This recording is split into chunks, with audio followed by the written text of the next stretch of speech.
You're listening to TurkishSoccer.com's Turkish Football and Turkish Super League Podcast. Hello, everyone. My name is Ahmet Bob Turgut. Welcome to another edition of Turkish Football Podcast. Next 15 minutes, we'll talk about what happened in the past weekend. I'll recap it for you, and we'll talk about what's going to be happening this coming Thursday with Turkish teams playing in the European competitions. And I'll preview the Week 9, which starts on Friday. So stay tuned for this. First, Week 8 was the lowest score weekend for, again, in 9 matches. The team scored only 16 goals. There were a lot of ties. And while Trabzonspor, Başakşehir, and Konyaspor won their matches, and Galatasaray and Beşiktaş Fenerbahçe tied, they earned only 1 point. With that Week 8 ending, and Başakşehir from third place to grab the first place right now. The only thing, there are 4 teams with same points, with 17 points. But Başakşehir, 1 game in their hand because they had a bye weekend already. So they only played 7 matches, and Başakşehir is on top of the first place with 17 points. And the Week 8 Saturday matches, Gaziantep was playing in Istanbul against Kasımpaşa, and Kasımpaşa beat them 1-0. And Kayserispor was at home against Trabzonspor with a little help from the referee.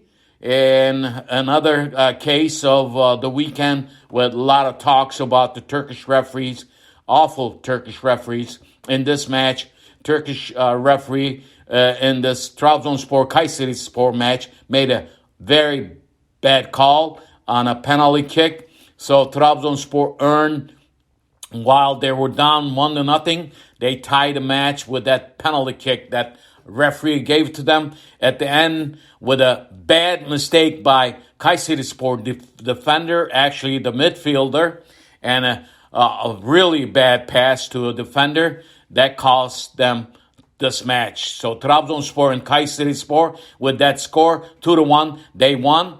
And another match on Saturday, Ankaragücü was at home, and they lost to Başakşehir 2-1. And Başakşehir, as we see right now, even though we're in the 8th week, they only played 7 matches, and they have no losses so far, and they conceded only 1 goal. That was in this match. So Başakşehir with Emre Belözoğlu doing good. That's why they're in the first place. And Adana Demirspor, the last match on Saturday, was playing against Galatasaray. The first half, both teams look very shaky. Adana Demirspor had a good, tough defense, but I think that they want to keep Galatasaray in their half field. And Galatasaray really having problems with these foreign stars. And one thing, both of the teams couldn't score. As a matter of fact, in the second half, Galatasaray couldn't beat 10-man Adana Demirspor, but most likely I think Adana Demirspor played better match in this. The one problem that we see here with Galatasaray, even though Gomis had a bad match in this game against Adana Demirspor, but you got to figure out, Gomis scored 4 goals in 4 matches. If you remember, Galatasaray in the first match of the season started with Seferovic because Seferovic was scoring all these goals in the preseason games. But the problem right now with the foreign players, with the coach Okan Buruk, he has to make a decision. You cannot play Gomis one game, not play him next game. That's what happened match before this. Icardi played for him, started for his place. That was the only match that Icardi played so far after he 28 days ago, he came to Galatasaray. He's having family issues. That affects him right now. He's because the Galatasaray will have a bye this coming weekend in week 9. Team gave their players, Galatasaray team gave players off until Wednesday. So we'll see. Icardi is having issues with the family problems. But the biggest issue with Galatasaray, I see, Kerem is having very bad season so far. And because of the contract issues or something wrong with Kerem Aktürkoğlu. So because of this 3 Turkish players on the pitch rule with the Turkish Federation, Football Federation, things has to be changed. You might see Kerem Aktürkoğlu on the bench when week 9 comes around.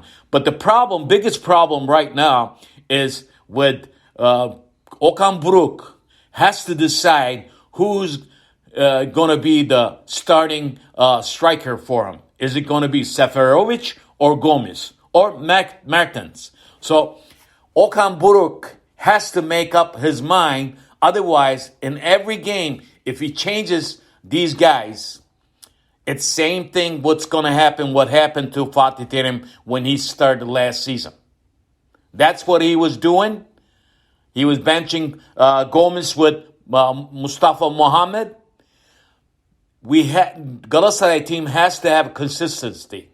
If you don't have that consistency with the team as a player, I think Gomez, that's why you saw him doing really bad in the first half. In the second half, he came out. And then, as a matter of fact, in the second half, I believe Okan Buruk sub 5 players. He took out Gomez. He put in Seferovic.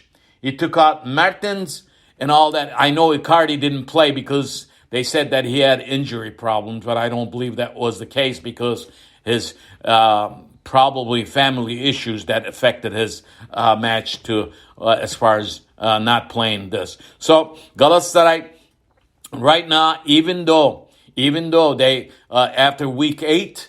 They have 17 points. They're in the fourth place. They are lucky to have these points because with all this hoopla going on between the team with the foreign players, I think Galatasaray might have a problem later on in the season. On Sunday, Sivasspor was at home against Hatayspor, and Hatayspor beat them first time. Volkan Demirel. This was the first win for Hatayspor and first win as a coach for Volkan Demirel in Hatayspor as a Hatayspor coach. So Alanyaspor was at home against Giresunspor. That game tied 1-1. Konyaspor at home beat Ümraniyespor 1-0. Beşiktaş-Fenerbahçe match. What a disaster. We thought that it was going to be a very nice derby match. It was awful to see, awful to watch, and it just didn't click. Beşiktaş and Fenerbahçe. I think Fenerbahçe came there for a point. Beşiktaş, in the first half of the match, they had 6 offsides. So I think there's problem on top, and Weghorst missed a couple good chances, and that's why Beşiktaş should have won this match at home in front of their fans. Did not happen, and both of the teams earned only 1 point each. On Monday, Fatih Karagümrük was at home against Istanbulspor, and Andre Pirlo's team lost to Istanbulspor 2-1. And in the 7 matches, actually in 7 matches, because Istanbulspor had a bye, they have not won any matches. So we'll see what happens. Antalyaspor had a bye in the week 8, and let me get to the Thursday matches, European League matches. Trabzonspor is traveling to France to face Monaco, and both team has 3 points, and we'll see what happens in that match, but Trabzonspor will have a tough time against Monaco. And Fenerbahçe will be at home against Greek team AEK Larnaca, and Galatasaray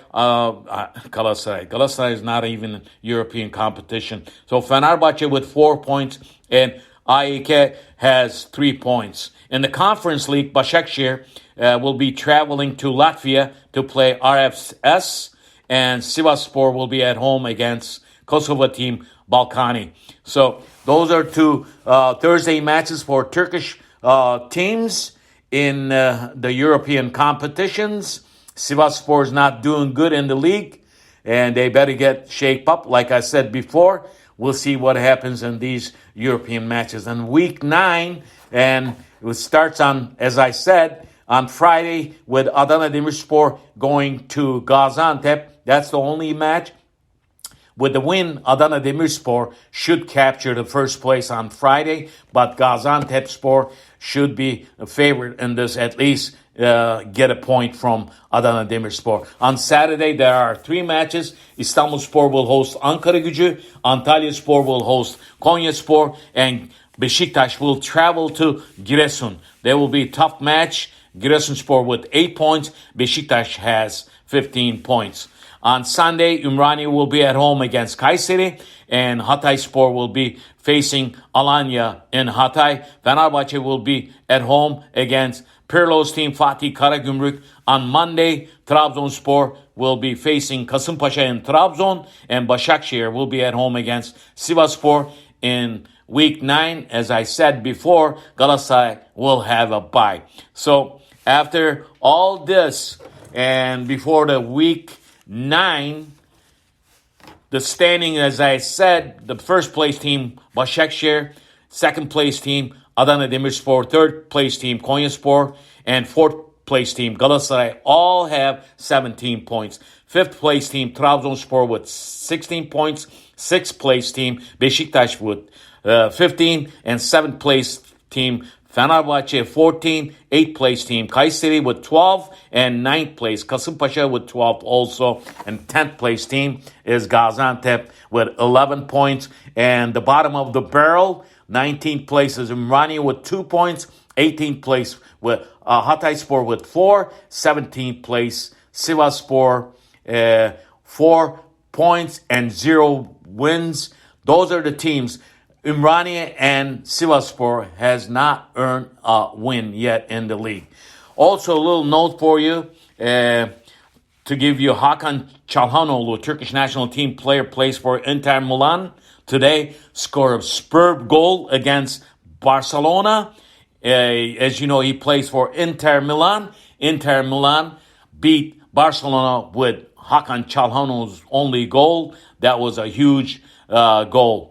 And also, a little note, Turkish national team former coach and also former Galatasaray coach Fatih Terim will be getting an award in December in France. Golden Foot Legend Coach Award will be given it to him in France. So congratulations to Coach Fatih Terim. It will be something to see. It will be, I believe, in December 22nd. So overall, the heat is on after week 8. Pretty much first half of the season done, and until the World Cup break, until November, the matches will start nonstop, and then there will be like 30 days break because of the World Cup matches. Up to that, I think that whoever stays on top, close with these points, because as you see right now, any team from 7th place to 1st place has a chance to grab the 1st place.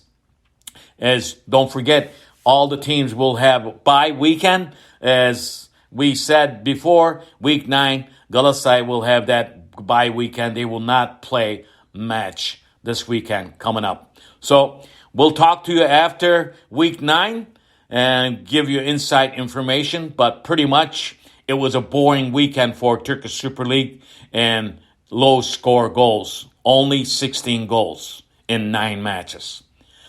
Listen to my podcast wherever you listen to your podcasts. My name is Ahmet Bob Turgut. See you. Bye-bye.